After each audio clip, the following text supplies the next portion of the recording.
nacional y para eso lo vamos a saludar a Ignacio Utín, con quien ya hemos hablado en otras ocasiones. Ignacio, bueno, buenas tardes, gracias por este ratito con nosotros. Recuerdo te entrevistamos hace algunas semanas atrás cuando el conflicto parecía que todavía podía resolverse por vía diplomática, ¿no?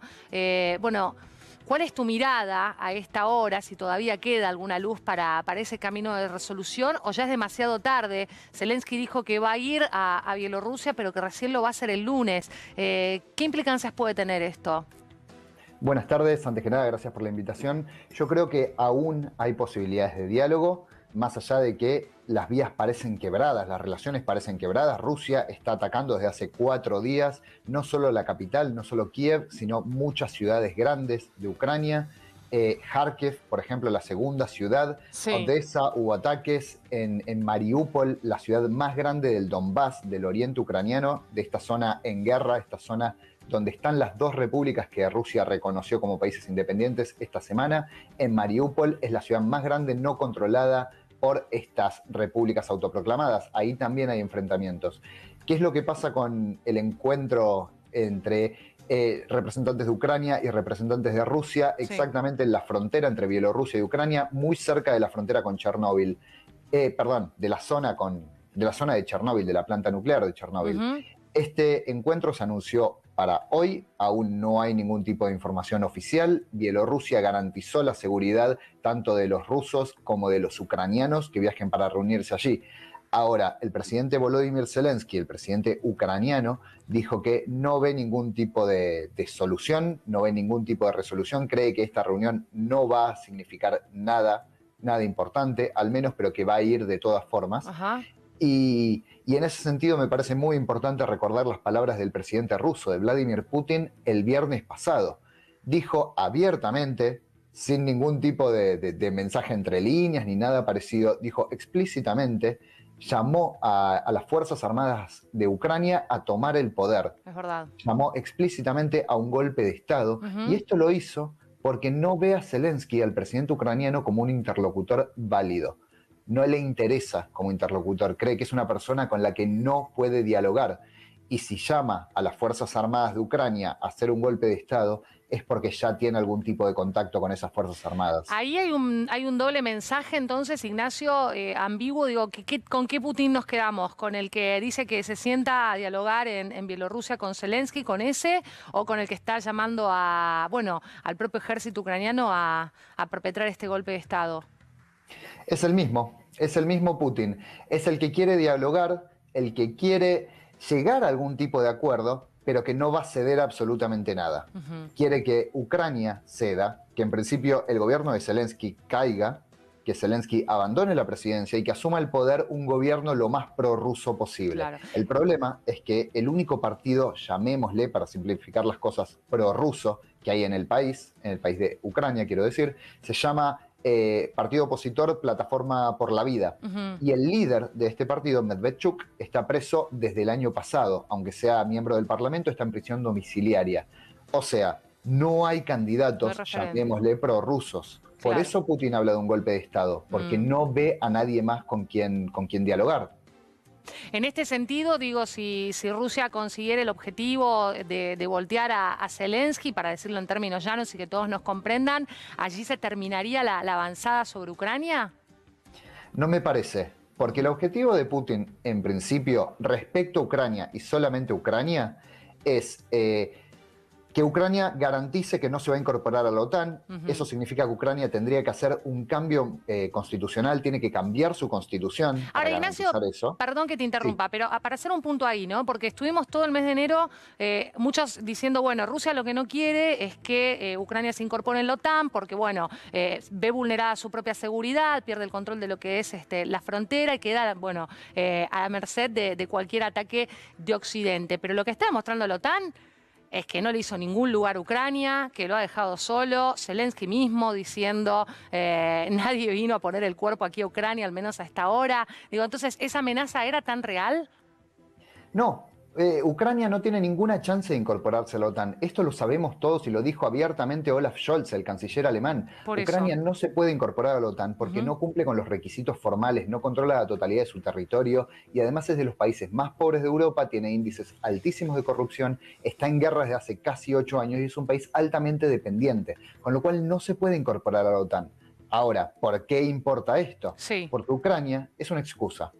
Todo esto que estamos viendo hoy es en Ucrania, pero podría haber sido tranquilamente en Moldavia o en Georgia, que están en una situación extremadamente similar. Claro. Porque el tema en cuestión no es Ucrania, es el avance de la OTAN que Rusia ve como una amenaza a su seguridad y una amenaza a su orgullo nacional. Claro. Por eso, lo que a Rusia le interesa no es Ucrania sí, Ucrania no en la OTAN. Lo que a Rusia le interesa es una reestructuración de las políticas de seguridad y defensa de todo el continente que se plantearon en los 90, cuando Rusia era mucho más débil que la Rusia de hoy. Claro. Eso es lo que le interesa, abrir ese debate. Sí, de hecho, bueno, en las últimas horas se había hecho la misma advertencia, vos decías recién para Georgia y creo que también para Suecia, con que ni se les ocurra pensar en integrarse en la OTAN porque les puede pasar exactamente lo mismo. Es decir, que de fondo el aspecto geopolítico que hay que leer es la expansión de la OTAN hacia el este, ¿no? Pareciera que este sería el aspecto más allá de Ucrania. Te pregunto por el rol de China, porque antes estuvimos charlando con otro analista, bueno, hablamos un poco del sistema de interconexión financiera, de cuáles podrían ser las consecuencias del desconectado de SWIFT, pero hay un punto que es que China se abstuvo, entiendo, de votar en contra de lo que está pasando allí en Ucrania. ¿Cuál es la postura que tiene China, que hasta acá todos lo teníamos como un aliado de Rusia? Sí, China es aliado de Rusia, es políticamente muy cercano a Rusia, es comercialmente cada vez más cercano a Rusia, pero China no puede apoyar en un 100% a Rusia. Sí puede apoyar sus reclamos en cuanto a la expansión de la OTAN, en cuanto a las políticas de seguridad y defensa de Europa, como decía antes, y China lo hace, explícitamente apoya a Rusia en ese punto. Pero China de ninguna forma va a apoyar a Rusia, ni en los bombardeos, estos que estamos viendo en Ucrania, ni en el reconocimiento a las repúblicas del Donbass, a Donetsk y a Lugansk. Sí. ¿Por qué? Porque China tiene una política muy coherente, una política de Estado muy coherente a través de los años, a lo largo de los años, que es de sostener la integridad territorial. En ese sentido, es la misma política de Estado que tiene Argentina. Poner la soberanía, la integridad territorial de un país por encima de cualquier disputa política. Entiendo. En ese sentido, China no reconoce independencias unilaterales como lo hace Argentina. Ni Donetsk, ni Lugansk, ni Kosovo, ni Abjasia, ni Transnistria, ni Crimea, ni ninguna parecida. No todos los países se han mantenido así de coherentes. Argentina y China son de los pocos que lo han hecho. Claro. Ahora, Ignacio, vuelvo un poco a recapitular lo que estamos charlando. Vos decías, si lo sacan a Zelensky, eso no garantiza que termine el conflicto. No garantiza que puedan llegar a un acuerdo en Bielorrusia porque Rusia no le da entidad a Zelensky, no le parece un interlocutor válido. Y vos decías, el conflicto está planteado más allá de Ucrania, sino más bien en esta expansión de la OTAN. ¿Qué compromiso o qué garantía necesita Rusia entonces para que culminen los ataques?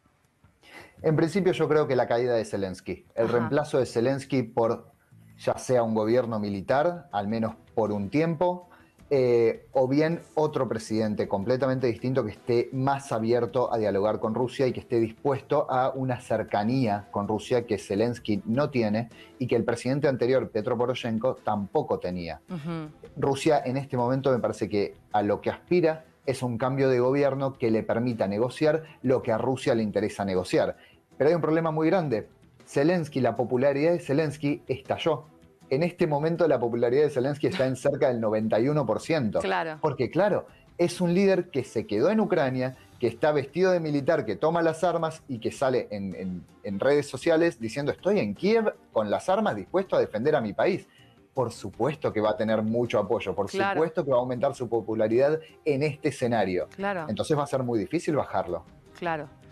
Wow, la verdad que se pone cada vez más complejo el asunto y bueno, y estos aspectos, ¿no? de popularidad, lo que estamos siguiendo a través de los medios, las informaciones que son muy difíciles de saber cuáles son verdaderas, cuáles están verificadas y cuáles no, nos está exponiendo en un montón de desafíos, ¿no? Desde la comunicación para transmitir verdaderamente qué es lo que se está viviendo allí. Y en la cuestión económica, digo, porque también estuvimos hablando más temprano de, bueno, las cuestiones geopolíticas son una de las que hemos puesto fundamentalmente los ojos, el foco, pero y lo económico, digo, hay varios actores en juego, pienso en Estados Unidos también queriendo intervenir en el mercado del gas, digamos, ¿qué es lo que hay que mirar desde lo económico en este momento de este conflicto?